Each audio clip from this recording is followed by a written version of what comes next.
ஐயா வணக்கம். இப்போ இந்தியாவினுடைய ஜிடிபி, அப்போ மொத்த உள்நாட்டு உற்பத்தி அப்படிங்கிறது 4வது இடத்துல இத்தனை நாளா பன்னாட்டு அளவில் இருந்துச்சு, சர்வதேச அளவில் இருந்துச்சு. இப்போ அது 6வது இடத்திற்கு வந்து பின்னோக்கி போயிருக்கு. குறிப்பா பிரிட்டனும் அதே போல ஜப்பானும் வந்து முன்னதான் வந்திருக்காங்க. இது இந்திய பொருளாதாரத்துக்கு மிகப்பெரிய ஒரு பின்னடைவு அப்படின்னு சொல்லப்படுது. என்ன நடந்ததுங்கய்யா? இப்போ இது வந்து ரொம்ப டெம்பரரி பாருங்க. அது இப்போ இன்னைக்கு நிலைமை வந்து ரொம்ப ரொம்ப ரொம்ப டெம்பரரி தான். இது வந்து பெரிய வித்தியாசம் இல்லை நமக்கும் அவங்களுக்கும். இப்போ நீங்க சொல்றது பார்த்தீங்கன்னாக்கா 2026 வந்து இந்த ஜிடிபியில் வந்து பார்த்தீங்கன்னாக்கா ஜெர்மனி வந்து 4.9 ட்ரில்லியனுக்கு, ஜப்பான் 4.4, இந்தியா 4.3 போட்டிருக்காங்க. அது ரொம்ப டெம்பரரி பாருங்க. இது தாண்டி வந்துடும் இந்தியா தாண்டி வந்துடும். ஈரான் போருக்கு பிறகு டாலர் மதிப்பு வந்து இந்தியாவுக்கும் அமெரிக்காவுக்கும் இடையான டாலர் மதிப்புல வந்து பெரிய வேறுபாடு ஏற்பட்டிருக்கு. அதுவும் ஒரு காரணம் சொல்லப்படுது. அப்போ இந்தியாவுடைய பொருளாதாரம் டாலர் வீழ்ச்சி அடைவதும் இந்தியாவினுடைய பொருளாதாரத்தினுடைய பின்னடைவுக்கு ஒரு காரணமா எடுத்துக்கலாங்களா?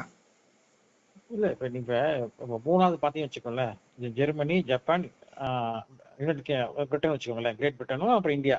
இப்ப வித்தியாசம் பார்த்துட்டீங்களேன், எல்லாமே 4.15ல இருந்து 4 வரைக்கும் தான் இருக்கு.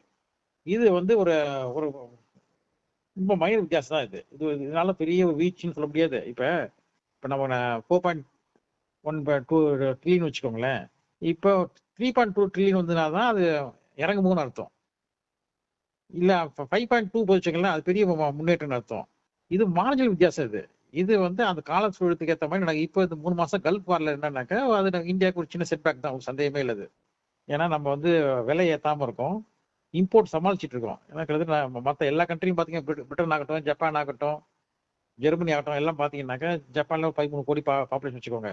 இப்போ மற்றெல்லாம் 8-10 கோடிக்குள்ள தான் எல்லா பாப்புலேஷனும். நமக்கு வந்து அவனோட 14 மடங்கு ஜாஸ்தி நம்ம வச்சுக்கோம். நம்ம யூரோப்போட நம்ம 14 மடங்கு ஜாஸ்தி பாப்புலேஷன். நமக்கு வந்து ஃபார்ச்சுனேட்டா இந்த நீங்க பாஜக இதெல்லாம் மறந்துருங்க, கவர்மெண்டா பார்க்கணும். இதை பார்க்கும்போது பார்த்தாக்கா சோஃபார் வந்து சேஃபா பண்ணிட்டு இருக்காங்க. நமக்கு வந்து ரோட்ல வண்டி ஓடிட்டு இருக்கு. இன்னும் ஆபீஸ் லீவ் விடல. இப்போ சில சின்ன கண்ட்ரிலாம் பார்த்தீங்கன்னா 2 கோடி 3 கோடி 5 கோடி பாப்புலேஷன் எல்லாமே லீவ் விட்டுட்டாங்க. வாரத்துக்கு முன்னால் வந்தா போதும் ஆஃபீஸ்க்கு, டெய்லி வரவானா, ஏன்னா எனர்ஜி கிரைசிஸ் இருக்கிறதுனால. பட் ஃபார்ச்சுனேட்டா இந்தியா வந்து சமாளிச்சுட்டு இருக்காங்க. அதாவது உண்மையிலேயே பெரிய சமாளிப்பு தான் அது. ஏன்னா இம்போர்ட் வர வச்சுட்டு இருக்காங்க. எல்லா கண்ட்ரி எங்கெங்கெல்லாம் வாங்கணும் எல்லாம் வாங்கிட்டு இருக்காங்க. ரஷ்யால சரி, ஈரான்லயும் சரி, ஈராக்கு எங்கெங்கெல்லாம் முடியுமோ, சவுதி எங்கெங்கெல்லாம் முடியும் வாங்கிட்டு இருக்காங்க. ஒரு ஒரு எக்ஸலண்டா இது பண்றாங்க. அதை சமாளிச்சுட்டு இருக்காங்க. விலை ஏறாம பாருங்க, அதுதான் முக்கியமான விஷயம். விலை ஏறிதான் இன்ஃபிளேஷன் அடி பிச்சு போயிட்டு இருக்கும். விலை ஏத்தாம வச்சிருக்காங்க.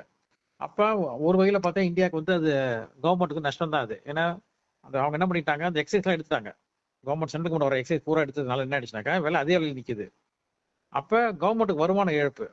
அது எப்படி ஈடு கட்டுறாங்கனாக்கா, எக்ஸ்போர்ட் பண்றாங்க இல்லையா பெட்ரோலியம் குட்ஸை, அதுல வந்து அவங்க டாக்ஸ் அதிகப்படுத்திருக்காங்க. இங்க ஆஃப்செட் பண்ணி அங்க அங்க சரி பண்ணிருக்காங்க. வந்து கவர்மெண்ட் வந்து ரெவன்யூ வந்து கொஞ்சம் பெரிய பாதிப்புலாம் பார்த்துட்டு இருக்காங்க. பொதுமக்களுக்கு பெரிய விலை வித்தியாசம் எல்லாம் பார்த்துட்டு இருக்காங்க. இது பெரிய ஒரு எக்ஸ்ட்ராடனரி அச்சீவ்மெண்ட் தான் அது, இந்த கவர்மெண்ட்டை பொறுத்த வரைக்கும். இது இப்ப இப்ப இப்போ ஒரு 3 மாசம் கழிச்சு பார்த்து சரியா போகுது. எப்படி இந்த சண்டை வந்து அதிகபட்சம் 3 மாசத்துக்கு மேல ஓடாது. ஏதோ செட்டில் பண்ணி ஆகணும் ஏதோ இந்த சண்டையை. அதுக்கப்புறம் எல்லாம் திருப்பி பேக் டு நார்மல் ஆகிடும். இந்தியா வந்து ஒரு க்ரோயிங் எக்கானமி. இந்தியாவோட வளர்ச்சி பார்த்தீங்கன்னா 6% மேல சொல்லிட்டு இருக்காங்க.